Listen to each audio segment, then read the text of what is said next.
History has seen wars over land, gold, oil, and a pig. But in 1325, Italy said, "Hold my wine. We're going to war over a bucket." Yes, a bucket. A literal wooden, water-carrying, non-magical bucket. It's the early 14th century in northern Italy. Instead of one unified country, Italy is just a collection of city-states who mostly exist to trade insults, launch surprise invasions, and invent pasta. There are two main teams. The Guelphs, pro-Pope, based in Bologna. The Ghibellines, a pro-Holy Roman Emperor hanging out in Modena.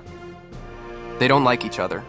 Actually, they hate each other, in the same way teenagers hate curfews or cats hate being picked up. These two cities have had beef for decades, and the tension is like, you look at my bucket the wrong way, I'm calling my uncle with a catapult. Spoiler, that's not a joke. So one day, some Modenese soldiers sneak into Bologna, not to assassinate a noble, not to burn a tower, but to steal a bucket. Yes, a wooden bucket from a public city well.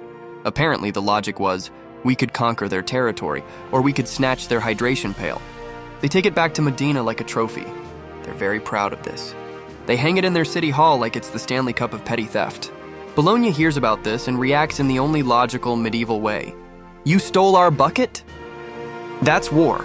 They immediately raise an army of 32,000 men. No, that's not a typo. They mobilize more troops over a bucket than some countries do over invasions. Modena responds with around 7,000 soldiers, which sounds like a lot until you realize Bologna brought 4 times that many for a bucket. The two sides meet in Zappolino near modern Modena. The Battle of Zappolino is chaotic, bloody, and probably very confusing to explain later. Why are you here, soldier? Avenging my cousin's bucket, sir. Despite being outnumbered, the Modenese army wins. Turns out when your enemies are fighting out of rage and you're fighting out of petty spite, petty always wins. They crush Bologna's army. Bologna flees. Modena still doesn't return the bucket. After the battle, Bologna is humiliated. They lost men, land, and pride, and they still don't have their bucket. Modena puts the bucket in a church tower, literally. You can still visit it today in the Torre della Ghirlandina.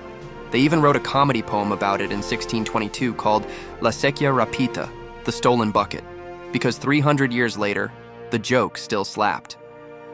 Okay, let's be slightly fair. The war wasn't just about the bucket.